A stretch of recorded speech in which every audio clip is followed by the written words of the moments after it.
अब आप सुनेंगे राम लक्ष्मण सीता माता की कहानी। भगवान श्री राम लक्ष्मण और सीता जी पिता दशरथ जी की आज्ञा से वनवास जाने लगे। रास्ते में सभी तीर्थ गंगा, यमुना, गोमती नदियों में पितृ दर्पण कर वन में कंदमूल फल फूल खाते हुए वन में अपना समय व्यतीत करने लगे। कार्तिक का महीना आया। एकम का दिन लक्ष्मण जी ने राम जी की आज्ञा से फल फूल लाकर माँ सीता को दिया। तब माँ सीता ने 4 पत्तल परोसी। तब लक्ष्मण ने पूछा, भाभी माँ, हम 3 हैं, फिर 4 में क्यों परोसा? तब माँ सीता बोली, 1 पत्तल गौ माता की है। राम जी लक्ष्मण जी गौ माता को पत्तल परोस दिया। तब राम जी ने पूछा, सीता, आपने खाना शुरू क्यों नहीं किया? तब सीता माँ बोली, मेरी तो राम कथा सुनने का नियम है। राम कथा सुनने के बाद ही मैं फल ग्रहण करूँगी। तब राम जी बोले, मुझे कथा सुना दो। लक्ष्मण जी बोले, मुझे सुना दो। तब माँ सीता बोली, औरत की बात औरतें सुने। आप मेरे पति हो, आप मेरे देवर हो, आपसे कैसे कहूँ? तब लक्ष्मण जी ने सोचा, इस जंगल में कौन औरत मिलेगी? तब लक्ष्मण जी ने अपनी माया से एक नगरी का निर्माण किया। उस नगरी में सब सुखी सुविधाओं से युक्त थी। उस नगरी में सब चीज़ें सोने के थी, इसलिए नगरी का नाम सोना नगरी रखा। सभी नगर निवासियों को घमंड हो गया। उस नगरी में कोई गरीब नहीं था। जब सीता जी कुएं पर पानी लेने गई और पनिहारिनों से राम राम किया तो कोई नहीं बोली। थोड़ी देर में एक छोटी सी कन्या आई। सीता जी उसे राम राम बोली और कहा कि बाई, राम कथा सुनोगी क्या? तब वो बोली, मेरे तो घर पर काम है। सीता जी ने कहा, मेरे पति राम और देवर लक्ष्मण भूखे हैं। तब लड़की बोली, मेरी माँ मेरा इंतजार कर रही है। वो लड़की वहाँ से जाने लगी। तब माँ सीता के क्रोध से सारी नगरी साधारण सी हो गई। जब लड़की घर गई तो माँ बोली, बाई, यह क्या हुआ? तब लड़की बोली, मेरे को तो पता नहीं है। वहाँ पर एक साध्वी बैठी थी, मुझे राम कथा सुनने के लिए बोली, पर मैं तो कथा नहीं सुनी। यदि उसने कुछ किया हो तो पता नहीं। तब उसकी माँ ने उसको वापस जाकर कथा सुनने को कहा। लड़की ने वापस जाकर कथा सुनने से मना कर दिया। तब उसकी बहू बोली, आपकी आज्ञा हो तो मैं कहानी सुनकर आती हूँ। जब बहू कुएं पर गई तो पानी भरे और खाली करे। तब सीता जी ने कहा, आपके घर पर कुछ काम नहीं है क्या? तब वो बोली, माता जी, मैं तो सारा काम करके आई हूँ। तब माँ सीता बोली, तू मुझे माँ कहकर बुलाई। यदि तुझे समय हो तो मेरी राम कहानी सुन लेगी। तब वो बोली, माता जी, कहानी सुनाओ, मैं प्रेम से कहानी सुनूंगी। चंदन चौकी मोतिया हार, राम कथा महारे, हिवड़े रोवे आधारे। राम कथा सुनाऊं, राम ने मनाऊं, राम कहे तो परदेश मैं जाऊं। सीता जी ने कहा, हे बाई, तूने मेरी मृत्यु लोक में मदद करी, भगवान तेरी स्वर्ग लोक में रक्षा करेंगे। सीता जी ने राम कथा सुनाई, बाई ने कथा सुनी।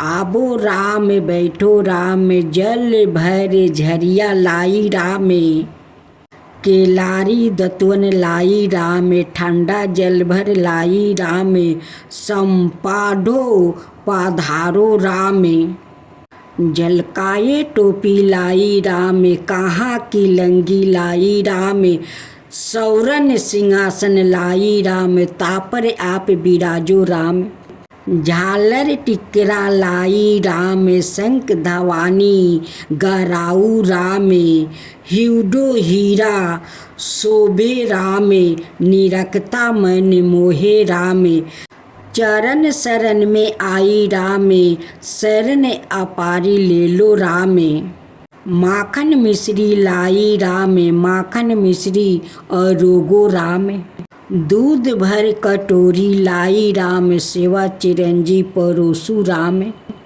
खाती मीठी चखो राम, चरखो परोखो अरोगो राम, रुच रुच भोग लगाओ राम, जो पाओ सो ले आओ राम, जल भर झरिया लाई राम, आबो अच मन कराओ राम, सवाछ गमछा लाई राम, हाथ मुख पोछलो राम, पुष्पा सुतेज बिछाऊ राम, हिंगुलू डोलाया डोलाऊ राम, सीता जी चरण दबावे राम, सुख भर तेज पोढ़ो राम, हजारों पंख ढोलू राम, थामे राम महा में राम, रोम रोम में राम ही राम, घट घट माया बिराजो राम, मुख में तुलसी बोलो राम, खाली मिजाज कई काम,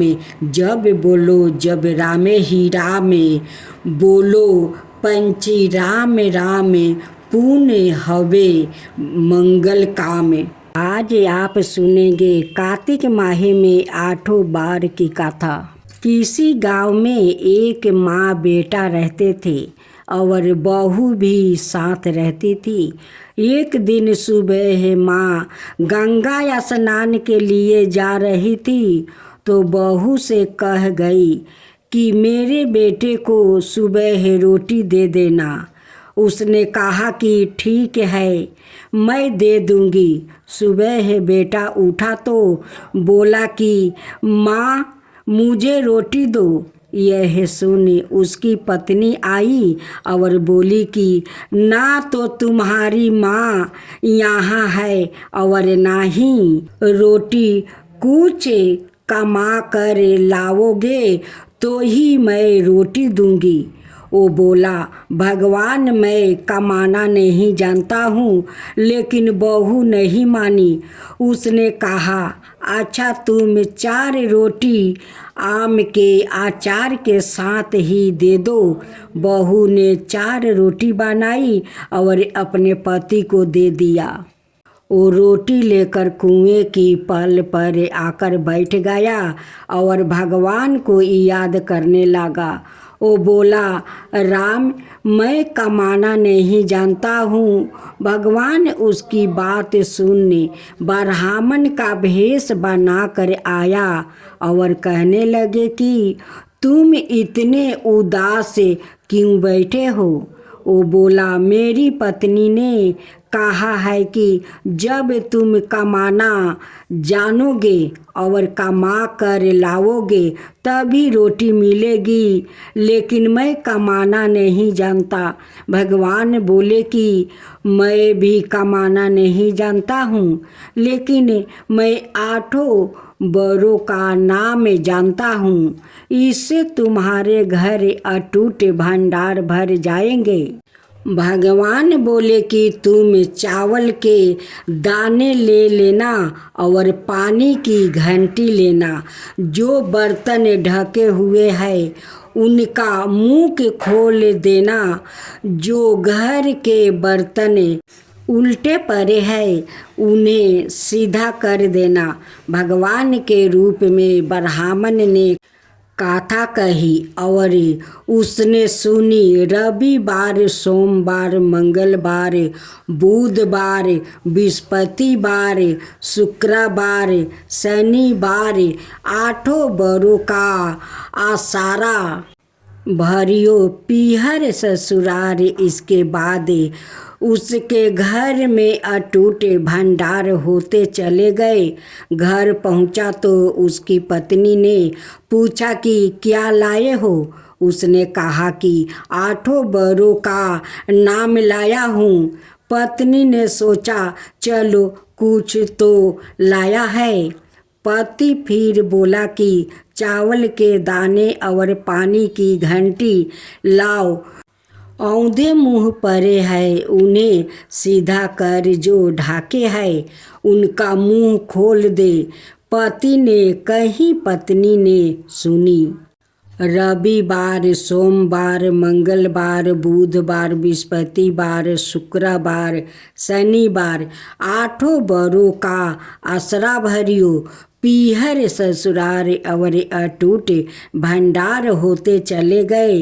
अपनी पत्नी से अपने एक दिन कहा कि मैं बेटी से मिलने जा रहा हूँ। फटे से कपड़े पहने बेटी के यहाँ गया तो बच्चों बोले कि नाना आया है, नाना आया है। बेटी बोली कि नाना क्या आया है। 2 दिन की मुसीबत रोटियां तोड़ने आए हैं। बेचारा सोचने लगा कि गरीबी सब कहलावा देती है मुख से। पिता ने बेटी से कहा कि बेटी मेरी 8 बार की कहानी सुन ले। बेटी ने जवाब दिया कि पिताजी मेरा जूठा है और पिता भूखे ही सो गया। अगले दिन बेटी को पिता पर तरस आता है तो कहती है कि पिताजी आप अपनी कहानी सुनाओ। पिता बोला कि चावल दाने ला, पानी की घंटी ला। जो औंधे मुख पड़े हैं उन्हें सीधा कर, जो ढके हैं उनका मुंह खोल दे। पिता ने कही, बेटी ने सुनी। रविवार, सोमवार, मंगलवार, बुधवार, बृहस्पतिवार, शुक्रवार, शनिवार 8 बरों का आसरा भरियो पीहर ससुरार और अटूट भंडार होते चले गए। बेटी टोकरे भर भर कर बांटने लगी। बेटी की पड़ोसिन ने जब कहा कि तुम तो कहती थी कि तुम्हारा बाप कुछ नहीं लाया है, तो यह इतना सामान जो तुम बांट रही हो यह कहाँ से आया है। बेटी ने जवाब दिया कि मेरे पिता तो खाली हाथ ही आए थे। यह तो 8 बरों की कहानी का फल है।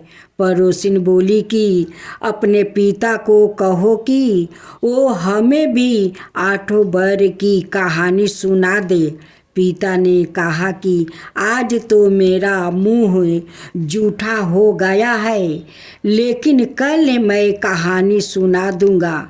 दूसरे दिन पिता ने बेटी की पड़ोसिन को भी 8 बरों की कहानी सुनाई, जिससे उनके घर में भी अटूट भंडार भर गया। हे 8 बर को भगवान, मैं आपको प्रणाम करता हूँ। जैसे भगवान के भेष में ब्राह्मण की 8 बरों की कहानी से सबके भंडार भर गया, उसी तरह से कहानी कहने वाले और सुनने वालों को भी भंडार भर जाए। हे 8 बरों की भगवान, मैं आपको नमस्कार बारंबार करती हूँ अब आप सुनेंगे कार्तिक माह में तुलसी की महिमा कथा। सुबह स्नान करने के पश्चात राधा कृष्णा का तुलसी, पीपल, आंवले आदि से पूजन करना चाहिए। सभी देवताओं की परिक्रमा करने का महात्म्य माना गया है। संध्या काल में भगवान विष्णु की पूजा और तुलसी की पूजा करें। कार्तिक मास में राधा कृष्णा, विष्णु भगवान और तुलसी पूजा का अत्यंत महात्म्य है। जो मनुष्य इस माह में इनकी पूजा करता है उसे पुण्य फलों की प्राप्ति होती है। स्कंद पुराण में वर्णित है कि इस मास में जो व्यक्ति देवला नदी के किनारे तुलसी के समक्ष एवं शयन कक्ष में दीपक जलाता है उसे सबर सुख प्राप्ति होते हैं। इस मास में भगवान विष्णु एवं लक्ष्मी के निकट दीपक जलाने से अमिट फल प्राप्ति होते हैं। इस मास में की गई भगवान विष्णु और माँ लक्ष्मी की उपासना असीमित फलदायी होती है। तुलसी हमारी आस्था और श्रद्धा की प्रतीक है। अपरिमित औषधीय गुणों से युक्त भी बरस भर तुलसी में जल अर्पित करना और संध्या काल तुलसी के नीचे दीप जलाना अत्यंत श्रेष्ठ माना जाता है। कार्तिक मास में तुलसी के समीप दीपक जलाने से मनुष्य अनंत पुण्य का भागी बनता है।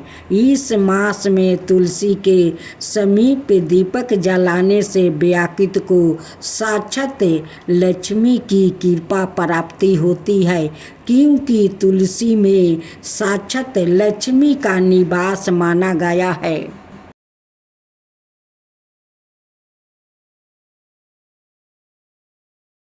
अब आप सुनेंगे तारा भोज और राजा की बेटी की कहानी।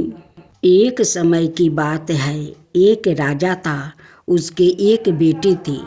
राजा हर साल कार्तिक माह का व्रत और स्नान आदि करता था। एक समय राजा की बेटी ने कहा, पिताजी, इस बार कार्तिक स्नान में हम तारा भोज का व्रत करेंगे। राजा बोला, ठीक है बेटी। राजा की बेटी ने पूरे श्रद्धा भाव से तारा भोज का व्रत किया। जब कार्तिक का महीना पूरा होने को आया तो उसने अपने पिता से कहा, पिताजी, मैंने तारा भोजन किया है, इसलिए अब मैं 9 लाख चांदी का तारों का दान करूंगी। राजा ने कहा, ठीक है बेटी। उसने उसी समय सोनार को बुलाया और कहा, राजकुमारी ने कार्तिक माह में तारा भोजन किया और अब तुम उसके लिए 9 लाख तारे बना कर दो, जिसका वो दान करेगी। सोनार ने राजा को हाँ कर दिया, लेकिन घर आकर वो सोच में पड़ गया। उसकी पत्नी ने पूछा, क्या बात है, आप इतनी चिंता में क्यों हो? तब वो सोनार बोला, राजा ने मुझे 9 लाख तारे बनाने को कहा है। इतनी जल्दी में तारे बनाकर कैसे दूंगा, और मुझे तो तारे बनाने भी नहीं आता है। सोनार की पत्नी ने कहा, इसमें सोचने की क्या बात है। गोल चांदी का पात्रा बनाकर उसमें से छोटे छोटे गोल टुकड़े काट देना, तारे बन जाएंगे और राजा को दे देना। आना सोनार ने ऐसा ही किया। उसने पत्थर से तारे काट कर राजा को दे दिया। राजकुमारी ने 9 लाख तारों का दान किया।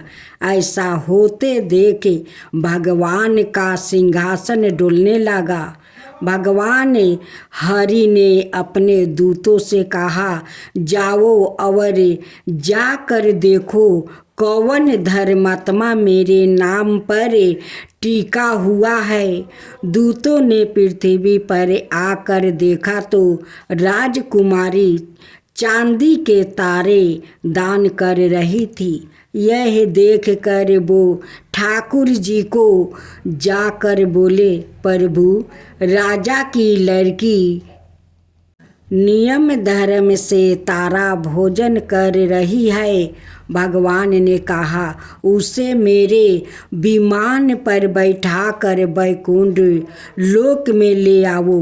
भगवान के दूत राजकुमारी को लेने पहुँचे और बोले, भगवान हरि ने तुम्हें वैकुंठ में बुलाया है। राजकुमारी बोली, मैं ऐसे नहीं जाऊंगी। जिसने मेरी सहायता की है सबको साथ लेकर जाऊंगी। दूत एक 12 सा विमान लेकर आए और सबको लेकर चले।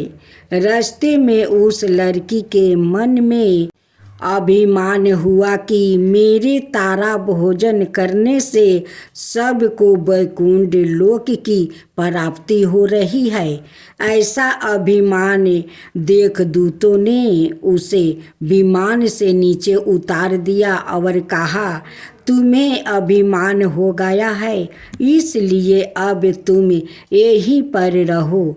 और वो दूत बाकी सब को लेकर श्री हरि के पास पहुंच गया। भगवान ने पूछा, इनमें से तारा भोज करने वाला कौन है? तो दूतों ने कहा, प्रभु, उसमें अभिमान का भाव आ गया है, इसलिए हम उसे वही पृथ्वी लोक पर छोड़ आया है। और जिन्होंने कार्तिक व्रत में उसकी सहायता की थी उन्हें हम यहाँ ले आया है। राजकुमारी ने भगवान श्री हरि से क्षमा याचना करी।